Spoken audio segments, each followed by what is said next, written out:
नमस्कार, स्वागत है आपका हमारे खास शो मुद्दे की बात, जहां प्रदेश के विकास को लेकर सीएम योगी आदित्यनाथ लगातार अधिकारियों को निर्देश जारी कर रहे हैं। वही अधिकारी सिर्फ फाइलें चमकाकर विकास कार्यों को दिखाते हुए दम भर रहे हैं, लेकिन अब सीएम योगी ने खुद जमीनी हकीकत जानने के लिए कमर कस ली, जिसके चलते अधिकारियों की नींदें उड़ गई हैं।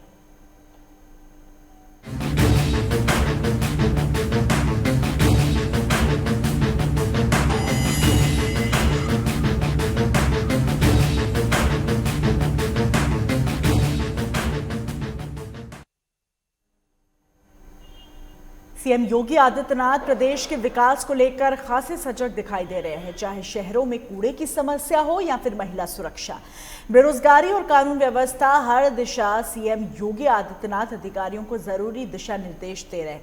वहीं विपक्ष इन्हीं मोर्चों पर सरकार को घेरने की लगातार कोशिश कर रहा है। देखिए रिपोर्ट।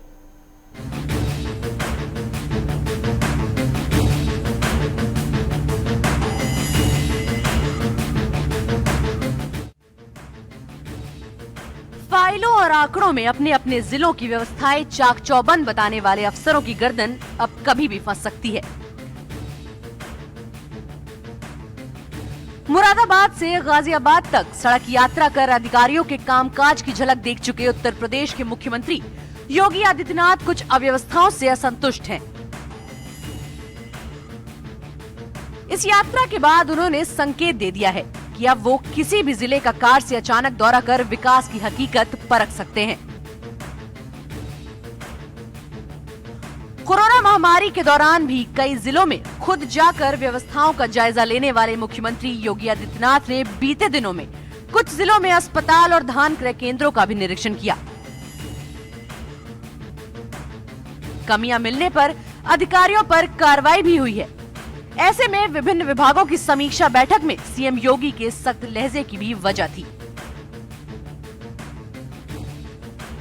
मुख्यमंत्री योगी आदित्यनाथ ने विभागों में कर्मठ और योग्य अधिकारियों की तैनाती की बात इसलिए भी कही है क्योंकि मुरादाबाद से गाजियाबाद तक सड़क यात्रा के दौरान उन्होंने मेरठ शहर में सड़क किनारे गंदगी और कूड़े के ढेर दिखाई दिए।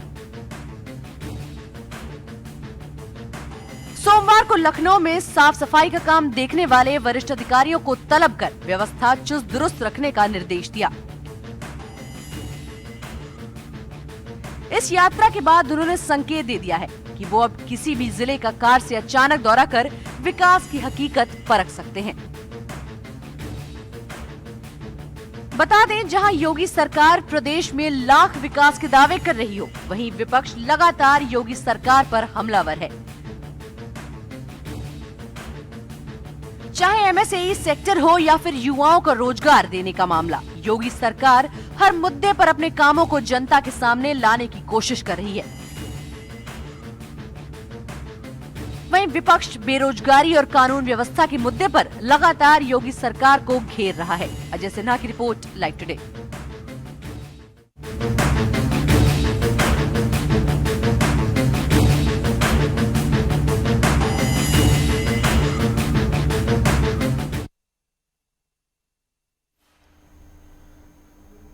तो जहां योगी सरकार लगातार विकास के दावे कर रही है, मुख्यमंत्री जमीनी स्तर पर जाकर दिशा निर्देश दे रहे हैं, वहीं अधिकारी मुख्यमंत्री के निर्देशों पर पलीता लगाते नजर आ रहे हैं और पानी फेरते नजर आ रहे हैं। इसी पर आज चर्चा करेंगे और बातचीत करेंगे। सबसे पहले रूबरू करा देते हैं आपको उन मेहमानों से जो आज हमारे साथ मौजूद हैं। हमारे साथ समाजवादी पार्टी से राष्ट्रीय प्रवक्ता कपिल श्रीवास्तव जी मौजूद हैं। कपिल जी, बहुत बहुत स्वागत है आपका। हमारे साथ राजनीतिक विश्लेषक अरविंद जयतिलक जी मौजूद है। अरविंद जी, बहुत बहुत स्वागत है आपका। हमारे साथ विशेष संवाददाता और हमारे सहयोगी वैष्णव त्रिपाठी जी मौजूद है। वैष्णव जी, बहुत बहुत स्वागत आपका भी। सबसे पहले अरविंद जी से अपना सवाल पूछना चाहूंगी। अरविंद जी, मेरा सवाल आपसे यह है कि एक तरफ सरकार कह रही है कि हम कई मुद्दों पर काम कर रहे हैं और प्रदेश को बेहतर बना रहे हैं, जिसमें महिला सुरक्षा हो गई, विकास हो गया, कानून व्यवस्था हो गई, जिसमें सरकार दम भर रही है और दूसरी तरफ विपक्ष उन्हीं मुद्दों पर सरकार को घेर रही है। तो आपको क्या लगता है, सही कौन है इसमें? देखिए, किसी भी राज्य के विकास के 4 पैरामीटर होते हैं। क्या राज्य में निवेश हो रहा है? क्या कोई सरकार जो है सार्वजनिक व्यय कर रही है? क्या राज्य के लोगों की खपत बढ़ी है? क्या राज्य से निर्यात हो रहा है? अगर इन चारों कसौटी पर अगर कोई सरकार खड़ी है तो ये मान के चलिए कि वो विकास कर रही है। सबसे पहले निवेश है। अब देखिए, 2015-16 के आंकड़ों को आप देखेंगी तो उस समय 520 करोड़ ही केवल निवेश हुआ था। ये आरबीआई का आंकड़ा है। 2020-21 है, उसमें अभी तक जो है 1680 सितंबर तक का आंकड़ा है। यह जो है कहीं ना कहीं निवेश हुआ, यानी उस समय से लेकर अब तक 3 गुना निवेश हुआ है। सरकार का आंकड़ा है कि 2022 आते आते जो है 45,000 करोड़ रुपए का निवेश उत्तर प्रदेश में होगा। इसके लिए आपने देखा कि 2018 में सरकार ने 2 इन्वेस्टर समिट किया, उसके बाद जो ग्राउंड सेरेमनी की और लाखों करोड़ रुपए के एमओयू पर हस्ताक्षर हुए। दूसरी चीज यह है कि सार्वजनिक व्यय क्या सरकार कर रही है। तो सरकार जो है जो नई परियोजनाएं लगा रही है, चाहे वो बिजली सेक्टर की हो या सड़क निर्माण की हो, जिसमें पूर्वांचल एक्सप्रेस वे है, पहले अखिलेश जी ने आगरा एक्सप्रेस वे में इसी तरह का प्रयोग किया था। तो इस दिशा में भी कहीं ना कहीं सरकार सार्वजनिक व्यय कर रही है। सार्वजनिक व्यय का मतलब यह होता है कि लोगों को जो है रोजगार मिलता है, काम मिलता है। तीसरा है कि क्या राज्य के लोगों की खपत बढ़ी है। अब इसका सबसे बड़ा यह होता है कि क्या प्रति व्यक्ति आय में वृद्धि हुई है। तो आंकड़े बता रहे हैं कि 5.9% की प्रति व्यक्ति आय वृद्धि हुई है। औद्योगिक विकास दर में 4.4 की वृद्धि हुई है। यानी कुल मिलाकर कहा जा सकता है कि राज्य सरकार का जो है कार्य संतोषजनक है। रही बात विपक्ष की आलोचना की, तो उसे पूरा अधिकार है। भारत एक लोकतांत्रिक देश है। सरकार कानून के मोर्चे पर या महिला सुरक्षा के मोर्चे पर अगर विफल रहती है तो विपक्ष को उसकी आलोचना करने का अधिकार है। लेकिन यह जरूर ध्यान रखना चाहिए कि किसी भी सरकार की आलोचना के 2 पक्ष होते हैं। एक जो है सकारात्मक विश्लेषण होता है और दूसरा होता है सिर्फ आलोचना ही आलोचना। तो विपक्ष को सिर्फ आलोचना से बचना चाहिए, इसलिए कि जनता सब कुछ देख रही है, परख रही है। जी। वहीं दूसरी तरफ अरविंद जी, सवाल ये है कि मुख्यमंत्री को एक बार सड़क द्वारा कहीं जाना पड़ता है। सड़क दौरे पर जब वो निकल रहे हैं तो कूड़े का ढेर देख रहे हैं, टूटी फूटी सड़कें देख रहे हैं। तो मेरा सवाल ये है कि ये वो मूल चीजें हैं जिन पर सबसे पहले काम करना चाहिए। 3-3.5 साल अब सरकार को बीत चुके हैं और अभी तक प्रदेश की जनता को अच्छी सड़कें नहीं मिल पाई, जबकि शुरुआत ही कार्यकाल की ये कह के हुई थी कि गड्ढा मुक्त सड़क देंगे। बिल्कुल आपने सही कहा। अगर पूरे भारत का देखिए तो पूरे भारत में लगभग 66 लाख किलोमीटर जो है सड़क है। उत्तर प्रदेश में जो है सबसे अधिक सड़क है, महाराष्ट्र के बाद दूसरे नंबर पर है।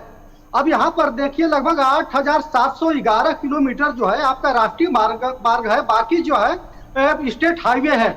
लेकिन अब इसमें देखिए स्टेट हाईवे की निसंदेह कहा जाएगा कि जो स्थिति बहुत अच्छी नहीं है, जबकि प्रधानमंत्री की योजना 3 जो चल रही है और लगभग हर जिले में 9,000 के आसपास करीब 1265 गाँव को प्रदेश भर में जोड़ा जाना है। तो इस दिशा में सरकार काम कर रही है और मुझे लगता है कि अगर यह कार्य जो है 2 दशक पहले शुरू कर दिया गया होता तो निसंदेह जो उत्तर प्रदेश में सड़कों का जाल बिछा होता। दूसरी चीज, हेलीकॉप्टर कल्चर प्रदेश में रहा है। जो भी मुख्यमंत्री रहे, अधिकारी अपनी कमियों को छिपाने के लिए जो है मुख्यमंत्री को जो है उड़न दस्ता के जरिए जो एक स्थान से दूसरे स्थान तक पहुंचाते रहे। जी, तो बिल्कुल जब मुख्यमंत्री जी ने दौरा किया सड़क मार्ग से, तब उनको असलियत सामने आई, कूड़े के ढेर दिखे, गंदगी दिखी। तो कहीं ना कहीं जो है अधिकारियों की जो है जान सासत में पड़ेगी और उनसे जवाब सवाल किया जाएगा। साथ ही जिसके पास सड़क विभाग मंत्रालय PWD, उसकी भी जवाबदेही बनेगी कि आखिर वो क्या कर रहा है। तो कहीं ना कहीं जो मुख्यमंत्री जी की दृष्टि पड़ी है और इस पर जो है पेच कसेंगे। जी, चलिए कपिश जी से अपना सवाल ले लेती हूँ। कपिश जी, अब एक तरफ तो ये देखना होगा कि मौजूदा सरकार में जो मुख्यमंत्री हैं वो सड़क सड़क जाकर निरीक्षण कर रहे हैं और प्रदेश की जनता को ये आश्वासन दे रहे हैं कि मुख्यमंत्री द्वारा जो अधिकारी हैं उनको निर्देशित किया जा रहा है, हर एक छोटी से छोटी परेशानी को, इशू को एड्रेस किया जा रहा है मुख्यमंत्री की तरफ से, जो एक बार फिर कॉन्फिडेंस गेन करने के लिए आप ये कह सकते हैं कि एक कदम है बीजेपी पार्टी का। वहीं दूसरी तरफ उप मुख्यमंत्री की बात करें तो आज ही उन्होंने समाजवादी पार्टी को समाप्त पार्टी कह दिया, क्या कहेंगे उसके बारे में? हिना जी, पहली बात तो मैं आपको यह कहना चाहूंगा कि देखिए, हर चीज की एक प्रक्रिया और एक स्तर होता है। जब कोई सरकार चलती है या चलाई जाती है तो उसकी एक प्रक्रिया होती है। अगर चौकीदार का भी काम आप ही करेंगे, सिपाही का भी काम आप ही करेंगे, लिपिक का भी काम आप ही करेंगे, न्यायाधीश भी खुद ही बन जाएंगे, तो सरकार नहीं चल सकती है। बाकी गाल बजाने के लिए सारी चीजें अच्छी बात। मुख्यमंत्री जी को पहले तो यह पहचानना चाहिए कि उनका पद क्या है और सीएम को क्या करना चाहिए। औचक निरीक्षण करने के लिए आपके अधीनस्थ जो प्रशासनिक अधिकारी हैं, उनके भी अंदर तमाम प्रशासनिक अधिकारी हैं, वो किस दिन के लिए? फिर उनको इस्तीफा दिला दीजिए, क्या जरूरत है उनको वेतन देने की? मैं बहुत स्पष्ट सी बात कह रहा हूं कि देखिए, अच्छा और कुशल प्रशासक वो होता है क्योंकि इन्हें प्रशासनिक अनुभव है नहीं, ये तो मंदिर में पूजा पाठ करने वाले व्यक्ति थे। हमारी जनता ने इन्हें बनाया है, उसका वेलकम है, लेकिन हकीकत को आप झुठला नहीं सकते। देखिए, बहुत सीधी सी बात यह है कि जब सारा काम योगी जी कर रहे हैं तो इनके प्रशासनिक अधिकारी इसके मतलब कतई कोई काम नहीं कर, तो सबको वेतन क्यों दे रहे हैं वेतन माननीय मुख्यमंत्री जी? दूसरी चीज, हर चीज का एक तरीका होता है, उस तरीके से आपको चलाना चाहिए प्रदेश। आप केवल वाहवाही लूटने के लिए जो काम आपका नहीं है उसे आप अपना बता रहे हैं, ये अच्छे प्रशासक के गुण नहीं है, उसमें सुधारना है योगी जी। नहीं, लेकिन कपिल जी यहाँ पर आज सड़क मार्ग से निकले हैं। हाँ, आज सड़क मार्ग से निकले हैं। हाँ, आपको याद होना चाहिए कि जब 2017 में इनकी सरकार बनी थी तो उन्होंने कहा था कि 30 जून के अंदर मैं सारी सड़क को गड्ढा मुक्त कर दूंगा। और माननीय योगी जी के शहर गोरखपुर से ही मैं आता हूं और मैं आपको बता रहा हूं कि पूरी सड़क जो है वो गड्ढे में है। खोले गोरखपुर के अंदर कि सड़क कहाँ है और गड्ढा कहाँ है। कहने का मतलब यह कि थोड़ा इधर भी पश्चिमी क्यों अपने शहर आ जाए जहां हर हफ्ते में दूसरे नहीं कपिल जी, गड्ढा मुक्त वाले वादे की बात और जिक्र तो मैंने भी किया, लेकिन जो अरविंद जी ने कहा वो बात भी सही थी कि नकारात्मक आलोचना और सकारात्मक आलोचना में बहुत फर्क होता है। अब अधिकारी जब काम नहीं करते तो तब आप लोग ये कहते हैं कि मुख्यमंत्री जो है वो किस लिए है, अपने अधिकारियों को फटकार क्यों नहीं लगाते। अब मुख्यमंत्री औचक निरीक्षण कर रहे हैं तो भी आपको तकलीफ है कि अपने डिपार्टमेंट से अलग जाके काम कर रहे हैं, सड़क पर उतर रहे हैं, लोगों के बीच में जा रहे हैं, तो कभी आप लोग खुश होंगे कि नहीं होंगे?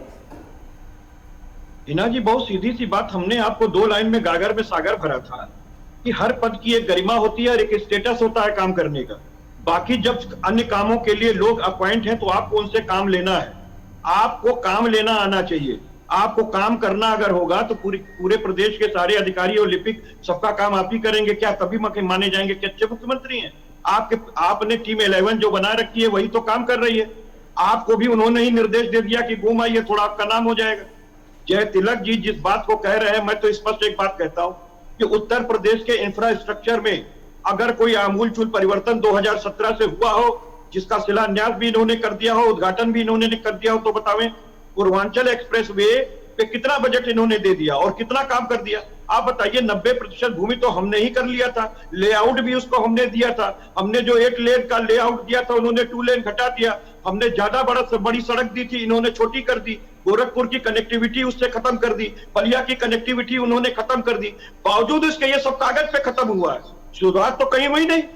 पूरे गड्ढे में उत्तर प्रदेश बसा हुआ है। आप पूर्वांचल की ओर आ जाए, गोंडा से लेकर के और बनारस से लेकर के गोरखपुर की कनेक्टिविटी देख लें, जो 3 घंटे से 4 घंटा लगना चाहिए बनारस, कपिल जी आपकी सरकार ने भी तो आखिरी के 1-1.5 साल ही काम किया था, वही योगी जी भी कर रहे हैं। नहीं, हमारी सरकार ने जो काम किया वो मील का पत्थर था और उसका उद्घाटन भी उन्होंने ही किया था और शिलान्यास भी उन्होंने ही किया था। चाहे वो 23 महीने के अंदर मेट्रो देनी हो, मेट्रो ये दे लिए। 6 मेट्रो की तो घोषणा की थी, डीपीआर तक नहीं बना पाए हैं। शर्म आनी चाहिए भारतीय जनता पार्टी और भारतीय जनता पार्टी के लोगों को कि किस तरीके से बेवकूफ बना रहे हैं देश और प्रदेश को। मैं एक चीज कहना चाहता हूं, अगर आपने कोई विकास किया है तो घूमना नहीं पड़ेगा, लेकिन जब आप विकास नहीं करेंगे तो चोचलेबाजी करने के लिए आपको घूमना पड़ेगा। तो माननीय मुख्यमंत्री जी वही करें, क्योंकि 29 साल तक गोरखपुर के विकास पर कुंडली मारकर बैठे थे। गोरखपुर में 5 फ्लाईओवर भी समाजवादी पार्टी की सरकार में किया गया। बाल चिकित्सा संस्थान जिसका फीता अभी इन्होंने काटा है, 3 साल से बन करके खड़ा था, केवल रंगवाना पुतवाना था। तिलक जी से कह दीजिए कि आकर के उस हकीकत की जमीन तलाश लें गोरखपुर के अंदर। मैं यहीं का रहने वाला हूं, कह रहा हूं, और डंके की चोट पे कह रहा हूं। अगर मैं गलत कह रहा हूं तो मैं मानहानि का मुकदमा मेरे ऊपर किया जाए, मैं स्पष्ट रूप से आपसे कह रहा हूं। दूसरी बात मैं आपको कहना चाहता हूं, गोरखपुर के अंदर प्राविधिक विश्वविद्यालय बनाने का काम भी समाजवादी पार्टी के सरकार ने किया था। इसके बाद इन्होंने केंद्रीय चलिए, विश्वविद्यालय योगी बनाने की आदित्यनाथ के सड़क दौरे का ये आपका विश्लेषण था। मैं वैष्णव जी के पास जाना चाहूंगी। वैष्णव जी, क्योंकि हम देख रहे हैं कि किस तरीके से आप सड़क पर उतर चुके हैं योगी आदित्यनाथ और लगातार निरीक्षण करके आदेश दे रहे हैं, लेकिन अब दो प्रश्न यहां पर उठते हैं। पहला प्रश्न ये कि क्या सीएम को हर एक छोटे बड़े इशू को एड्रेस करना पड़ेगा, जो सवाल कपिश जी ने भी उठाया। दूसरा प्रश्न ये कि एक पैटर्न सा बन चुका है कि जब सत्ता में आओ तो 3-3.5 साल आराम करो और आखिर के 1.5-2 साल काम करो। क्या ये कहना गलत होगा? आपका व्यू पॉइंट जानना चाहूंगी। देखिए, मैं आपको बता दूं ही ना कि सबसे पहले हर जिले में प्रदेश के एक डीएम होता है, जिलाधिकारी होता है, जिसके ऊपर संपूर्ण विकास की जिम्मेदारी होती है।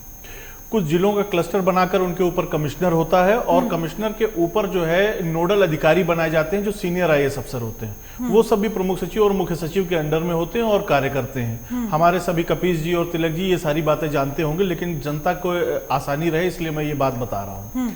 लेकिन अगर आप किसी भी जिले में चले जाइए, आपको गंदगी का अंबार मिलेगा। किसी भी जिले से आप क्रॉस करिए, आप लखनऊ से चलिए सीतापुर आइए, सीतापुर को क्रॉस करते हुए लखीमपुर पहुंचिए, लखीमपुर को क्रॉस करते हुए पूरनपुर पहुंचिए, पीलीभीत पहुंचिए, उसके आगे जाइए तो आपको गंदगी का अंबार मिलेगा। उसका कारण सबसे बड़ा क्या रहा? उसका सबसे बड़ा कारण यह रहा कि जो पूर्ववर्ती सरकारें रहीं उन्होंने कभी भी गंदगी के निस्तारण के लिए कोई योजना नहीं बनाई, जो कि बहुत बड़ा मुद्दा है। देखिए, सड़क तो बहुत समय से, सड़क, रोजगार, ये बिजली, पानी, ये सारे मुद्दे तो रहे ही हैं, लेकिन जिस तरह से हमारी जनसंख्या बढ़ रही है उस हिसाब से हमारी गंदगी भी बढ़ रही है। और जिस तरह से हम विकास कर रहे हैं और भी ज्यादा इलेक्ट्रॉनिक कचरा है, प्लास्टिक का कचरा है, ये सारे कचरे जाएंगे कहाँ? इसके निस्तारण की कोई व्यवस्था किसी सरकार ने की ही नहीं। 2006 में मायावती की सरकार आई तो JNURM के तहत और NRHM के तहत ये पैसा आया जिसके द्वारा सीवेज ट्रीटमेंट प्लांट्स हर जिले में बनने की घोषणा हुई। NRHM के पैसे पे कांग्रेस ने राजनीति करते हुए जांचें करवा दी, जिसमें बहुत लोग जेल चले गए। जांच तो आप किसी भी चीज के, झाड़ू की खरीद की भी जांच करा दीजिए, किसी भी सरकार की करा दीजिए, मैं गारंटी से कहता हूं कि अधिकारी उसमें जेल चले जाएंगे। एक बात मुझे कपीस जी की बहुत अच्छी लगी, उन्होंने बहुत ही सधे हुए ढंग से बताई बातें कि किस प्रकार से जो है पूर्ववर्ती सरकारों में किस प्रकार से काम हुए। ये बात सही है कि उन्होंने अखिलेश जी ने, माफ कीजिएगा, अखिलेश जी ने आखिरी के 2-2.5 साल उन्होंने खूब काम किया और शायद अब आखिरी के 2-2.5 साल योगी जी भी बहुत काम करने के इच्छुक है। लेकिन अगर आपको गंदगी का अंबार हटाना है तो सबसे पहले तो आपको नगर विकास की पॉलिसी बनानी पड़ेगी। आप नगर को बनाने के लिए, नगर अगर रहेगा तभी रोजगार रहेगा, तभी बाहर से लोग आएंगे, नगरों में काम करेंगे। ये सरकार की योजना होती है। ग्रामीण क्षेत्र को मजबूत करना होगा तो वहां पर भी गंदगी का निस्तारण प्रॉपरली हो, वहां पर भी सीवेज ट्रीटमेंट प्लांट्स हो, उसके बाद नगर क्षेत्र में भी सीवेज ट्रीटमेंट प्लांट्स हो। प्लस एक बात बहुत इंपॉर्टेंट है, हाउसिंग सोसाइटीज, जहां पर जहां पर विकास प्राधिकरण विकास करते हैं वहां पर तो सड़क, नाली और खड़ंजा तो प्रॉपरली डेवलप होता है, लेकिन जहां पर सोसाइटीज रहती हैं वहां पे कहां पे सड़क रहेगी, कहां नाली रहेगी, कहां खड़ंजा रहेगा, कुछ पता नहीं रहता। लोग औने पौने सब कब्जा करके बना लेते हैं। बाद में जब जनसंख्या बढ़ती है, लोग, हर घर में कारें होती हैं, कानून व्यवस्था भी झगड़े को लेकर गड़बड़ होती है, पानी निकल नहीं पाता क्योंकि नालियों पे कब्जे रहते हैं। तो इसके लिए नगर विकास की एक पॉलिसी तैयार करनी पड़ेगी। SDM के यहाँ से किस प्रकार से खेतीहर जमीन 143 पैसा लेकर पास हो जाती है, उसकी कोई योजना नहीं होती, लोग उसके ऊपर अनाधिकृत आवास बना लेते हैं, बाद में वही सब तोड़े जाते हैं। तो इसकी प्रॉपर प्लानिंग करनी पड़ेगी। ये जो हमारे IAS PCS मसूरी में ट्रेनिंग कर रहे हैं, आखिर ये किस चीज की ट्रेनिंग करते हैं? ये लोग वो पॉलिसीज क्यों नहीं बनाते हैं? योगी जी हर जगह अगर 75 जिलों का दौड़ा वो सड़क से करेंगे तो मुझे लगता है 5 साल तो उनको लग जाएगा सड़क से 75 जिलों का दौड़ा करने में, वो दौरा ही पूरा नहीं अपना कर पाएंगे। तो इसलिए अगर उनको काम करना है तो उनको बैठ के प्रॉपर प्लानिंग करनी पड़ेगी। अगर सड़क, उप मुख्यमंत्री ने हमारे बहुत पहले, जिस दिन सरकार बनी थी उसी दिन कह दिया था कि हमने 45 दिन में सड़कों को गड्ढा मुक्त कर दिया है। कोई भी सड़क किसी भी तरफ आप चले जाइए, पूरब, पश्चिम, उत्तर, दक्षिण, आपको सड़क गड्ढा मुक्त मिलेगी नहीं। इनफैक्ट मैं आपको चैलेंज के साथ कहता हूं कि उप मुख्यमंत्री का क्षेत्र है इलाहाबाद, आप अगर उस रोड पे चलिए तो आपको हजारों लाखों गड्ढे मिल जाएंगे। लेकिन ऐसा नहीं कि वो काम नहीं कर रहे, काम कर रहे हैं, गड्ढा मुक्त करने की कोशिश कर रहे हैं, लेकिन जिस तरह से दावे किए जा रहे हैं वो भी गलत है। बिल्कुल। अरविंद जी से सवाल पूछना चाहूंगी। अरविंद जी, जो एक होते हैं कागजी दावे और वादे, एक होती है हकीकत, जिसमें एक बड़ा अंतर उत्तर प्रदेश में इस वक्त देखने को मिल रहा है, क्योंकि हम उत्तर प्रदेश की बात कर रहे हैं तो यहीं की बात करेंगे। दूसरी चीज ये कि जो बड़े बड़े दावे किए गए गड्ढा मुक्त सड़क करने के और तमाम तरीके के, जब सड़कों पर गड्ढे होते हैं तो उससे धूल उठती है जिससे लोग बीमार भी होते हैं। तो सिर्फ ऐसा नहीं है कि सड़क पर गड्ढे दिखने में अच्छे नहीं लगते, कई लोगों को एक्सीडेंट्स का सामना करना पड़ता है और तमाम वो इश्यूज जो यहाँ पर वैष्णव जी ने एड्रेस किए हैं।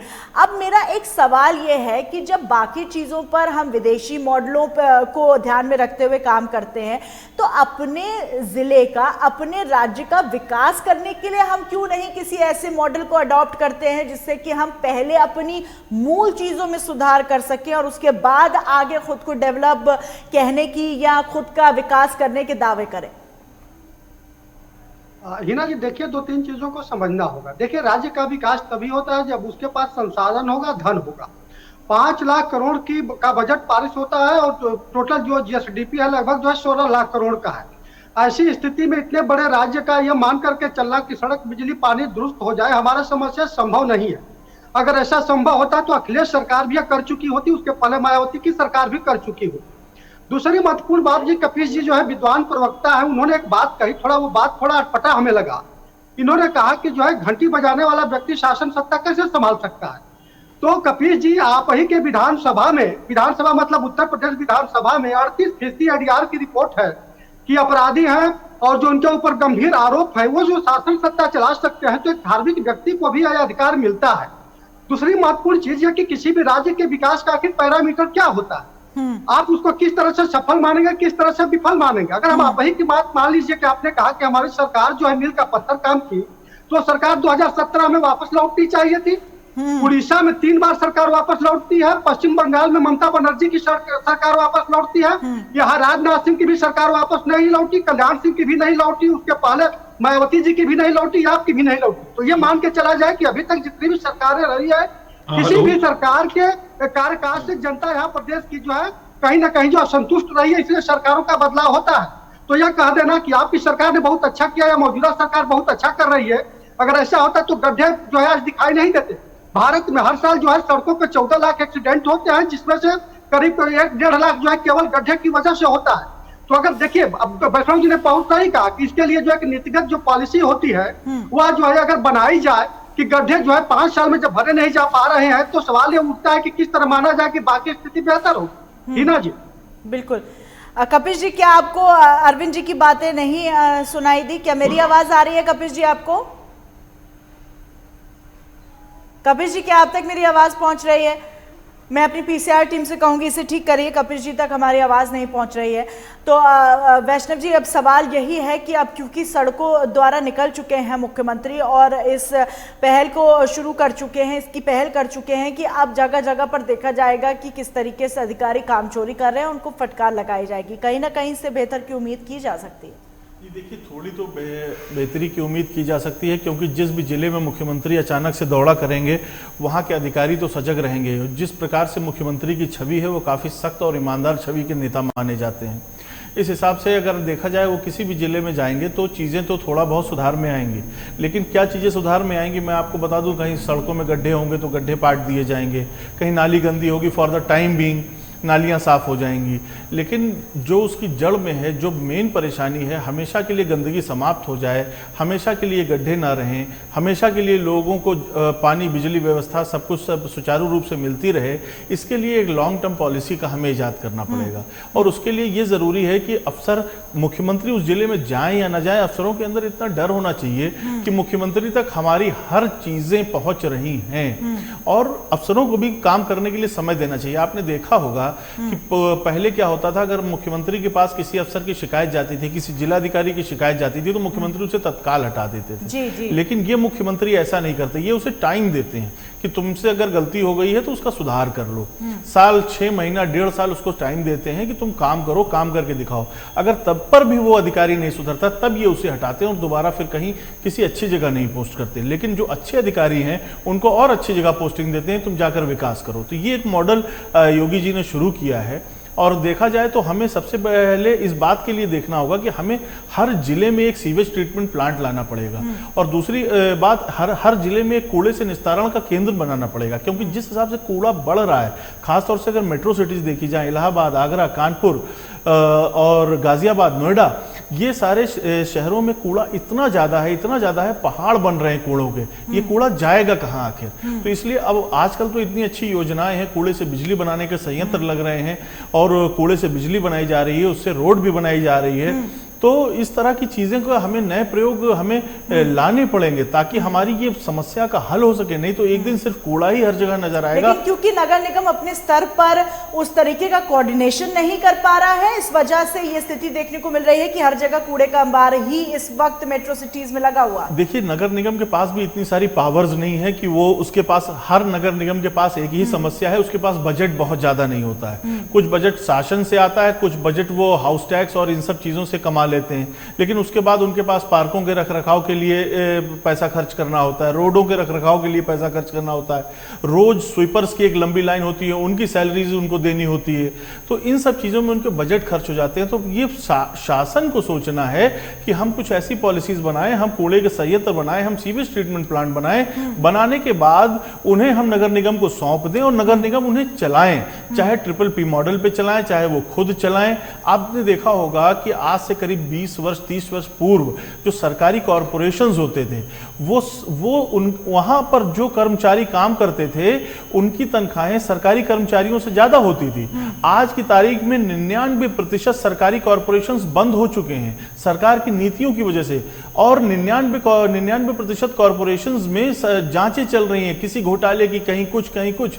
मैं आपको अभी लेटेस्ट उदाहरण देता हूं, उत्तर प्रदेश राज्य के निर्माण निगम है, ये पिछली पूर्व सरकार में ऐसा एक कॉरपोरेशन था जो कि निर्माण का कार्य करता था। ये अपने देश में ही नहीं बल्कि विदेशों में भी निर्माण के कार्य करता था, लेकिन आज वहां पर इतनी ज्यादा जांचें, CBI, CBCID, इतनी जांच चल रही कि कॉरपोरेशन बंद होने के कगार पर है। तो काम कैसे होगा अगर सरकारी पॉलिसीज इतनी जांच कर डालेंगी? भाई, आपको कोई ना कोई एक ऐसा रास्ता इजाद करना पड़ेगा जहां पर अधिकारी काम कर सकें। चलिए, अब मैं कपिश जी से फिर पूछती हूँ। कपिश जी, क्या आप तक हमारी आवाज पहुंच पा रही है? जी आ रही है। बिल्कुल, आखिरी प्रश्न का जवाब लेना चाहूंगी जो प्रश्न अरविंद जी ने रखा था, समय भी थोड़ा कम है। उन्होंने कहा कि आप कह रहे हैं कि मंदिर में पूजा करने वाला राजनीति करेगा तो ऐसा ही होगा, तो उन्होंने कहा जब आपके शासनकाल में अपराधी राजनीति कर सकते हैं तो मंदिर में पूजा करने वाला राजनीति क्यों नहीं कर सकता? खैर, हमें जय तिलक जी से ऐसी उम्मीद नहीं थी, लेकिन बावजूद उसके मैं एक बात कहना चाहूँ। जय तिलक जी, आदरणीय योगी जी के ऊपर 302 का केस महाराजगंज कोतवाली में चल रहा है। माननीय डिप्टी मुख्यमंत्री केशव प्रसाद मौर्य जी पे मोहम्मद गौस के 302 यानी कि हत्या का मामला था और वो सबूत के अभाव में छोड़े गए थे। ठीक है, पूरा का पूरा उन्होंने केस फाइट किया था। बावजूद इसके अभी कई गंभीर मामलों में और पशु तस्करी तक की उसमें चीजें हैं, अपराध है उनकी। 150 से ज्यादा विधायक भारतीय जनता पार्टी के आपराधिक छवि के लोग हैं, उन पर आपराधिक मुकदमे, और भारतीय संसद के अंदर 225 सांसद इनके ऐसे हैं जिन पे गंभीर धाराओं में आपराधिक मुकदमे चल रहे हैं। अगर आपको जानकारी ना हो तो हम बताएं। अब रह गई बात, आपको, हमको लगता है आपकी जवाब मिल गया होगा। दूसरी चीज, हमारे माननीय मुख्यमंत्री पे कोई धाराएं नहीं थी जो इस प्रदेश को डेवलपमेंट उन्होंने करके दिया है। हमने करके दिखाया है। हमने 23 महीने में मेट्रो दी है। हमने जो है वो 24 महीने के अंदर आपको, 21 महीने के अंदर आपको आगरा एक्सप्रेसवे दिया। हमने अपने उसके दौरान 90% की मुआवजे दिए हैं पूर्वांचल एक्सप्रेसवे के लिए। हमने रोड मैप तैयार किया है। हमने आपको पुलिस हेडक्वार्टर दिया लखनऊ के अंदर। हमने आपको इकोना का अंतरराष्ट्रीय स्टेडियम दिया है। हमने लखनऊ के अंदर जनेश्वर मिश्रा पार्क दिया है। हमने रिवर फ्रंट दिया है। और इतना ही नहीं, मैंने तो गोरखपुर की तमाम चीजें आपको जानबूझ करके गिनाई थी। इतनी मुसलसल में हमारी सरकार ने विकास का काम किया है कि पिछली कोई भी सरकार उसकी तुलना उस विकास से नहीं की जा सकती। कपिश जी, अगर ऐसा है तो 2017 में प्रदेश की जनता ने आपको क्यों नकारा? अगर ऐसा है जो वादे दावे आप कर रहे हैं तो 2017 में प्रदेश की जनता ने आपको क्यों नकारा? कपिश जी देखिए हिना जी, विकास के को आधार मान करके चुनाव की हार और जीत नहीं देखी जाती है। क्योंकि हिंदू मुसलमान का आस्था का जो मसला है, कब्रिस्तान और शमशान का जो मसला है, राम मंदिर का जो मसला है, ये भावनाएं कहीं ना कहीं आपको स्वीकार करना चाहिए और अरविंद जी भी स्वीकार करेंगे क्योंकि वो निष्पक्ष बैठे हुए, कोई भारतीय जनता पार्टी के प्रवक्ता नहीं है, हमारे मित्र हैं, बहुत अच्छे पत्रकार हैं। मैं आपको कहता हूं कि कोई जरूरी नहीं होता कि विकास के आधार पर चुनाव, क्योंकि अगर आप किसी की आस्था को भड़का देंगे तो आस्था भड़काना भाई समाजवादी पार्टी नहीं, ये भारतीय जनता पार्टी का पेटेंसी है। चाहे वो राम मंदिर में मंदिर विवाद को लेकर के 29 साल तक भगवान राम को टेंट में बैठाए हो और या कब्रिस्तान और शमशान का मामला हो, तो इस बात को आप समझने की कोशिश की है। यानी भावनाएं विकास पर भारी पड़ जाती है, जिसमें विकास की भेंट चढ़ जाती है और यही लगातार हो रहा है। समय मेरे पास थोड़ा कम है। बहुत शुक्रिया कपिश जी आपका, अरविंद जी बहुत शुक्रिया आपका, वैष्णव जी बहुत शुक्रिया आपका भी। तो मुख्यमंत्री अब सड़कों पर निकल चुके हैं, विकास की एक नए, यूं कहिए कि एक नए उदाहरण को पेश करने के लिए और अपने अधिकारियों को फटकार लगा रहे हैं लगातार। इससे आगे उनकी राजनीति में क्या बदलाव आता है ये समय बताएगा। हालांकि ये जरूर देखा जा रहा है कि अब हर एक पार्टी, चाहे वो सत्ता पक्ष हो या विपक्ष, 2022 के विधानसभा चुनाव के लिए खुद को जोरों शोरों से तैयार कर रहे हैं और उसी का एक उदाहरण ये भी है। दीजिए इजाजत, नमस्कार।